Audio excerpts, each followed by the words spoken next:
The massive exploration vessel Star Seeker drifted silently through the darkness of the Omega sector.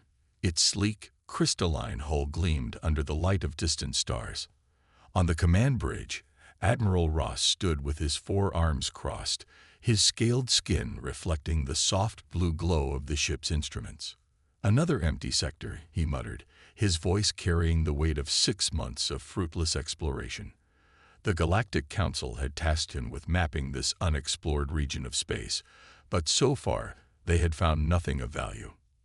Lieutenant Pete, a younger member of Ross's species, suddenly straightened at his scanning station. "Sir." Multiple large objects detected ahead, in a formation. Ross moved quickly to the viewport, his crystalline eyes narrowing as he focused on the distant shapes emerging from the darkness. "Magnification, maximum," he ordered. The view screen zoomed in, revealing dozens of dark, angular shapes floating in perfect formation. They were ships. Massive warships unlike anything in the Council's database. Their hull designs were blocky and primitive-looking, with none of the elegant crystalline architecture that marked modern vessels. "How old are they?" Ross asked, unable to hide his curiosity. Pete ran his scans, his fingers dancing across the holographic controls.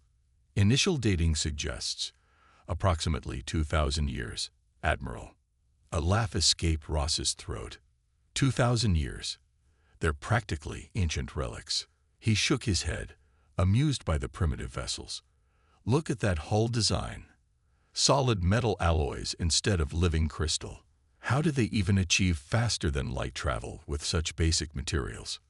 The bridge crew joined in his amusement, but their laughter died quickly as more scans came in. The ships, despite their age, showed no signs of structural decay. They hung in space like silent guardians, their dark hulls absorbing nearby starlight. "Sir," Pete's voice had lost its earlier excitement, replaced by confusion. "These ships, they're still powered." Ross blinked all 4 of his eyes in surprise. "Impossible. Nothing that old could still be operational. Run the scans again."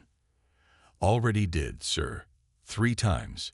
There's definitely power flowing through those ships. Low levels, but steady. And sir," Pete hesitated, "they're giving off energy signatures we've never seen before." Admiral Ross moved to the tactical station, his earlier dismissive attitude fading into professional curiosity. The ships were arranged in a perfect defensive formation, suggesting military precision. Their size alone was impressive. Each one nearly matched the Star Seeker in mass. "Contact the Council," Ross ordered. "Tell them we found something interesting." He studied the ancient vessels more carefully now. "And launch probe droids. Let's see what secrets these relics are hiding." The probe droids, sleek silver spheres of modern technology, approached the nearest ancient ship. As they got closer, the true scale of the vessels became apparent. Deep gouges marked their hulls, battle scars from ancient conflicts, yet the underlying structure remained intact. "Sir," Pete's voice cracked with alarm. "The nearest ship, it's scanning us." Before Ross could respond, a deep hum resonated through the Star Seeker's hull. A beam of light shot from the ancient vessel, washing over their ship. It wasn't a weapon. It was a scanning beam, but using technology that somehow cut right through their most advanced shields. "Impossible," Ross whispered. These ships were supposed to be relics, yet they had just effortlessly penetrated the most advanced shielding in the known galaxy. A message flashed across their main screen, written in an ancient script that their computers took several moments to translate. "Identity confirmed. Non-human entities detected. Security protocols activated. Awaiting authorized access codes." Ross stared at the message, then at the fleet of ancient warships. His earlier amusement had completely vanished. Whatever civilization had built these ships had possessed capabilities that, in some ways, exceeded their own, even after 2,000 years of technological advancement. "Send word to the Council," he ordered, his voice grave. "Tell them we found something unprecedented, and—" He paused, looking at the mysterious fleet, Tell them we're going to need their best researchers out here. Something tells me these relics have a lot more to teach us than we initially thought." As the message was sent, Ross couldn't shake the feeling that they had just stumbled upon something that would change their understanding of galactic history forever. These weren't just abandoned warships. They were guardians of secrets that had waited 2,000 years to be discovered. 2 weeks after the discovery, the research vessel Mind Seeker arrived at the ancient fleet. Dr. Marcus stood at its helm, his thin frame practically vibrating with excitement. Unlike Admiral Ross's scaled appearance, Dr. Marcus belonged to a species that looked almost like living glass, with transparent skin that showed the swirling colors of his thoughts.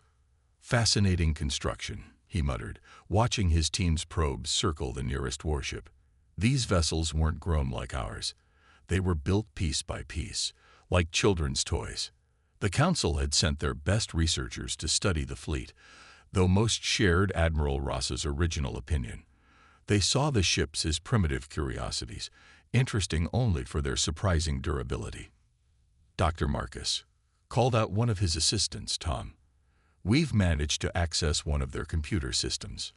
Marcus rushed to Tom's station, his skin flickering with shades of bright yellow excitement.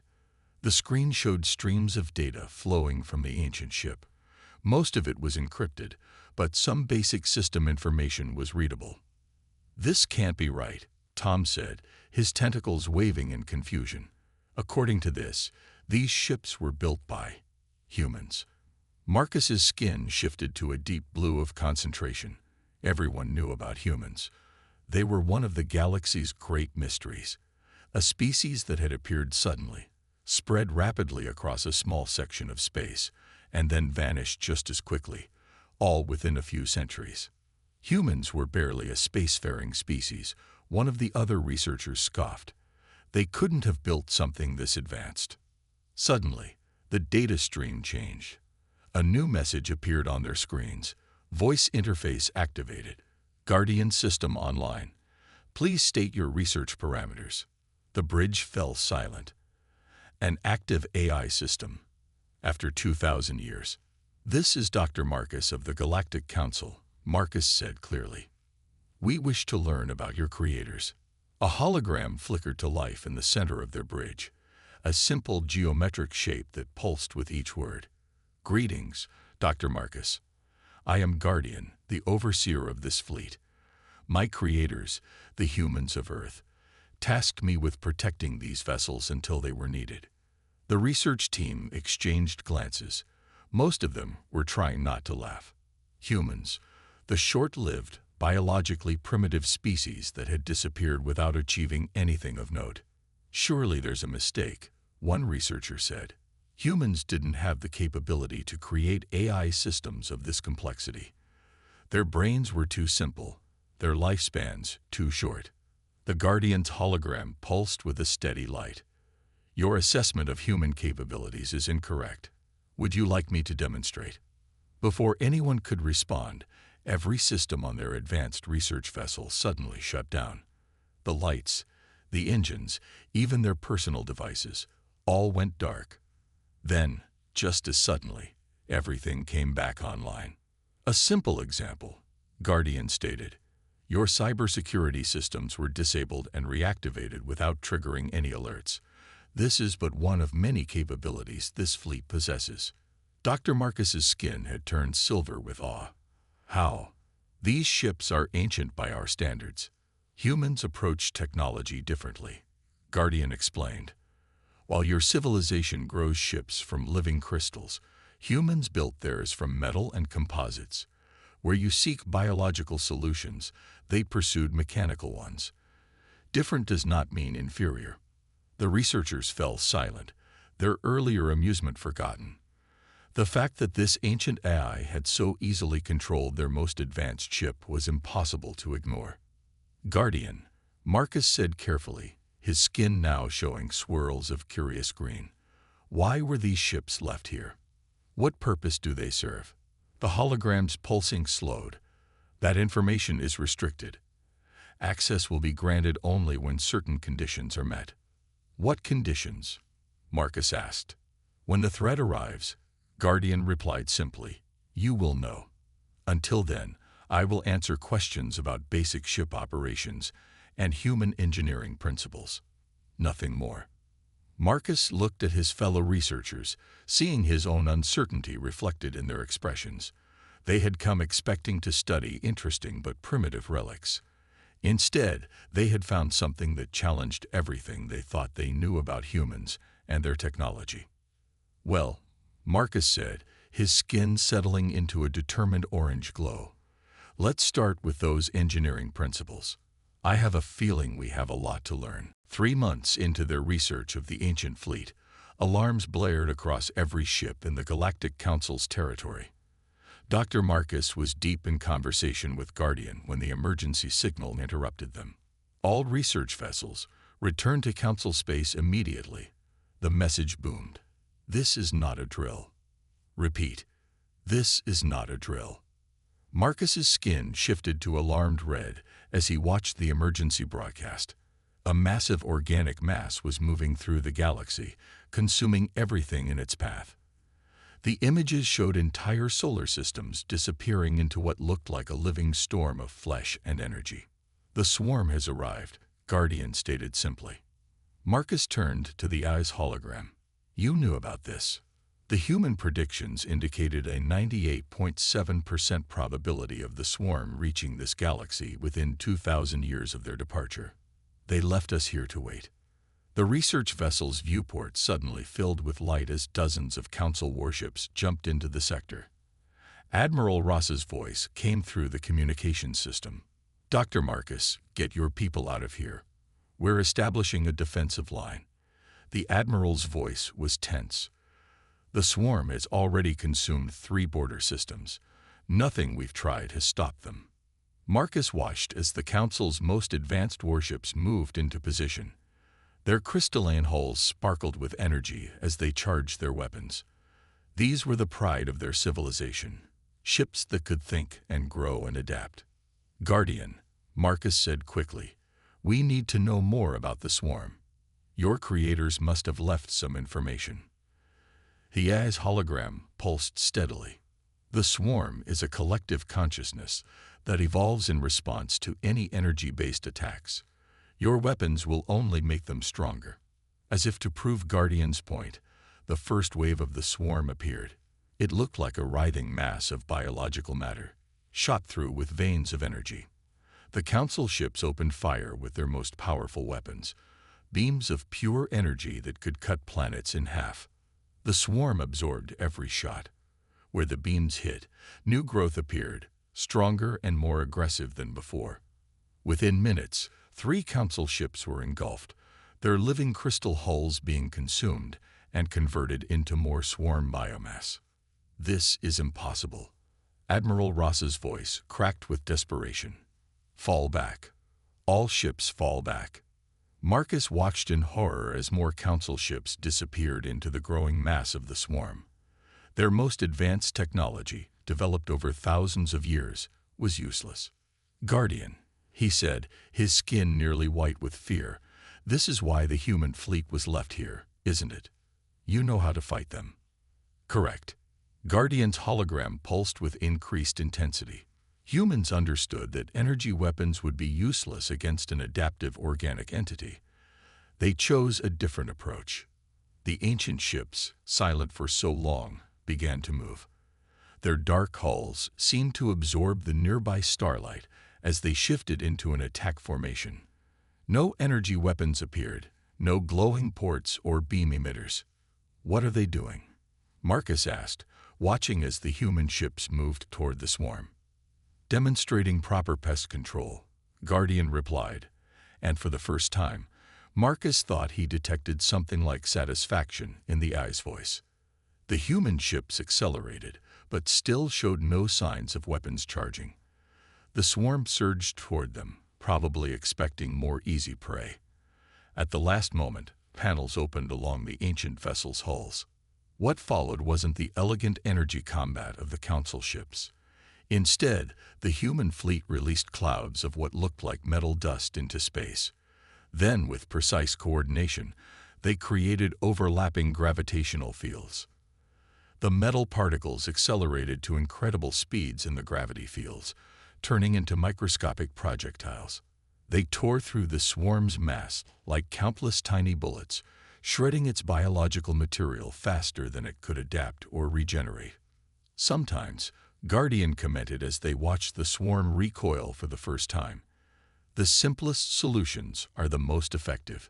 Humans understood that you can't adapt to physics itself. Marcus stared in awe as the ancient fleet began to systematically tear the swarm apart, piece by piece, using nothing more than metal dust and gravity. Admiral Ross, he called over the comm system, his skin shifting to determined purple. I think we've just found our solution. In the aftermath of the first battle with the swarm, Dr. Marcus found himself deep inside one of the human vessels. Guardian had granted him access to study their systems, though many areas remained sealed. The ship's corridors were simple and functional, with none of the organic beauty of council vessels. These maintenance tunnels are huge, Tom commented, his tentacles touching the smooth metal walls. Why would humans need so much space? They didn't. Guardian's voice came through their communicators. The ships were designed to be repaired easily. Humans believed that simple access meant faster repairs during battle. Marcus's skin flickered with interest as they entered what appeared to be a control room. Unlike the neural interfaces of council ships, this room had physical controls: buttons, levers, and screens. How primitive, one of the junior researchers muttered. They had to touch things to make them work. Guardian's response was immediate. Initiate demonstration sequence alpha. Suddenly, every surface in the room came alive with a soft blue glow. Holographic displays sprang up, showing ship systems in perfect detail. But unlike council systems that required neural links, these displays responded to simple hand movements. Humans understood that complex systems fail in complex ways. Guardian explained. These controls work without power. They work underwater. They work in radiation. They work even if the user is injured or panicked. Marcus watched in fascination as Guardian demonstrated the ship's systems. The weapon that had shredded the swarm wasn't just metal dust. It was a carefully engineered swarm of microscopic machines. When charged by the ship's gravity fields, they could cut through any material with incredible precision. But that's not the clever part, Guardian said, bringing up a new display. Watch. The screen showed magnified images of the micro-machines. After they finished cutting through something, they gathered themselves back up using tiny electromagnetic fields. The weapons were almost completely reusable. 98% recovery rate, Guardian stated. Humans hated waste. Tom waved his tentacles in excitement. But the gravity fields, the energy required must be enormous. Incorrect. Guardian's hologram appeared beside them. The ship creates focused gravity wells that feed into each other. The system actually generates more energy than it uses. Marcus's skin turned pale blue with revelation. That's why these ships still work after 2,000 years. They're self-powering. Partially correct, Guardian replied. The ships also repair themselves. Observe. A panel in the wall opened, revealing a swarm of what looked like metal insects. They moved with purpose, checking and repairing the corridor structure. Maintenance drones, Guardian explained. Simple machines with simple goals. They break down damaged sections and rebuild them using basic materials. They can even mine asteroids for new resources.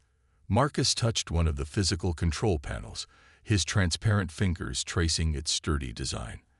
Our ships are grown from living crystal. They're beautiful, they think.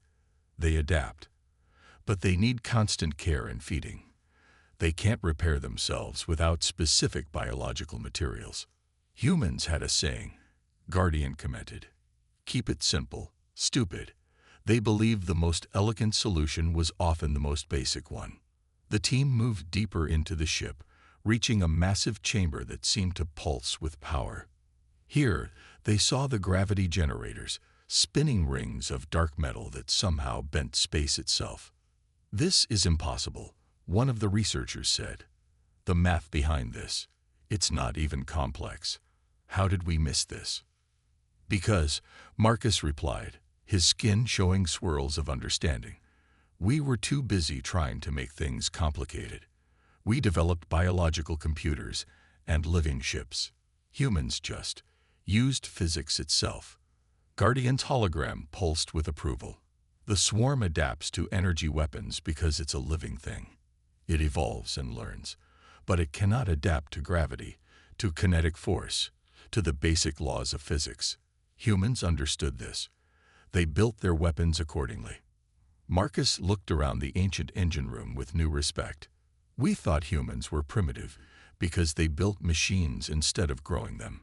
But they weren't primitive at all. No, Guardian agreed. They were practical. And soon, you will understand just how practical they were.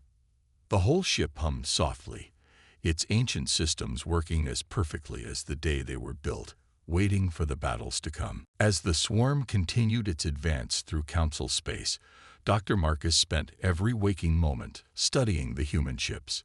His skin had taken on a permanent shade of deep blue from concentration, barely shifting colors anymore. The puzzle of humanity's disappearance consumed him.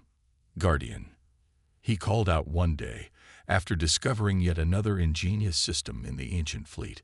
Something doesn't make sense. If humans could build all this, why did they vanish? The AI's hologram appeared, but remained silent for several long moments. Finally, it spoke. Authorization protocols shifting. Threat level assessment. Critical. New information cleared for release. Marcus's skin rippled with surprise. What information? Humans didn't go extinct, Guardian stated simply.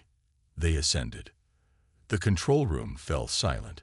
Even Tom stopped his constant movement, his tentacles frozen in shock. Display historical record sequence 7, Guardian commanded. The room filled with a new hologram, showing Earth as it once was. They watched as human civilization developed, reached for the stars, and then changed. 2,000 years ago, Guardian explained, humans reached a technological breakthrough. They discovered how to transform matter into energy, and energy into consciousness. The hologram showed humans beginning to glow with strange light. Their bodies became transparent, then translucent, then transformed into pure energy. They became beings of pure energy.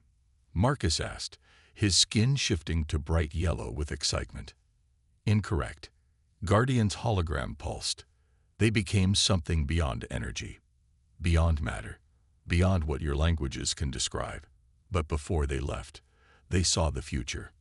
New images appeared, complex mathematical formulas and probability calculations. They saw the swarm coming. They knew your civilization would rise. They knew you would need help. Marcus stared at the calculations. They were incredibly complex, yet used math so basic that even a child could understand it, once they saw the pattern. The fleet, he whispered, was their gift. Guardian finished. Built not with their most advanced technology, but with their most reliable. Built to last until it was needed. Built to be understood by those who would find it. Tom waved his tentacles in confusion. But why not leave us their advanced technology? Why not show us how to ascend too? Because that was not their mission. A new voice spoke. Everyone turned to see Admiral Ross entering the control room. He looked exhausted from coordinating the fleet's defenses. Guardian has been explaining things to the council leadership, Ross said. Humans knew that giving us their advanced technology would be like giving a baby a plasma rifle. We weren't ready. Maybe we still aren't. But this fleet, Marcus began, is exactly what we needed. Ross finished. Technology we can understand. Weapons that work on basic principles. Ships that can fight the swarm without making it stronger. Guardian's hologram grew brighter. Humans believed every species must find its own path. But they also believed in giving others the tools they need to survive. And the swarm? Marcus asked. Did they create that too? No, Guardian replied. The swarm is ancient, older than humanity, older than your council. It has consumed galaxies. But humans found its weakness. It cannot adapt to the simple physics of kinetic weapons. It evolved to handle energy weapons, but never developed defenses against basic physical impacts. Marcus's skin swirled with patterns of understanding. That's why the fleet seems primitive. It's not primitive at all. It's deliberately designed to exploit the swarm's one weakness. Correct, Guardian confirmed. And now, with the swarm approaching the Council's core worlds, it is time to activate the fleet's full capabilities. The room hummed with new energy. Screens lit up showing hundreds of sealed compartments throughout the fleet opening, revealing more weapons and systems. Humans knew the swarm would come, Guardian said. They left behind exactly what we would need to fight it. Nothing more, nothing less. They believed in us enough to let us find our own way, but cared enough not to let us face this threat alone. Marcus looked at the ancient ships with new understanding. They weren't relics of a dead civilization. They were a gift from an elder race that had seen humanity's children coming and had prepared a way to protect them. The final confrontation with the swarm came at the edge of the Council's core systems. 5,000 Council ships formed a defensive line alongside the human fleet. Admiral Ross stood on his command ship's bridge, watching the enemy approach. All ships, battle formations, he ordered, his scaled skin dark with determination. Remember the plan. Let the human ships lead the attack. Our role is to protect their flanks. Dr. Marcus watched from the research vessel, his transparent skin almost white with tension. The swarm filled half the view screen, a massive wall of writhing biological matter streaked with veins of captured energy. Guardian, Marcus called out, "Are we ready?" The AI's hologram appeared simultaneously on every ship in the Allied fleet, all systems at full capacity. Activating final combat protocols. The human ships moved forward, their dark hulls seeming to drink in the light around them. But this time, they weren't just using their metal dust weapons. Hidden compartments all across their hulls opened, revealing new systems that had waited 2,000 years for this moment. Gravity web deploying, Guardian announced. Streams of energy shot between the human ships, creating a massive web of overlapping gravitational fields. The swarm charged forward, probably expecting this to be another energy weapon it could absorb and adapt to. It was wrong. The gravity web didn't attack the swarm. It began to pull it apart. Different sections of the living mass experienced different gravitational forces, literally tearing the creature's structure to pieces. Now, Guardian commanded, release the harvester swarms. New clouds emerged from the human ships, not just metal dust this time, but billions of tiny machines. They rushed into the gaps created by the gravity web, targeting the swarm's energy veins. Those are, Marcus's voice trailed off in wonder. Energy capture devices, Guardian confirmed. The swarm absorbs energy to grow stronger. These will drain that energy away. The battle was unlike anything the Council species had ever seen.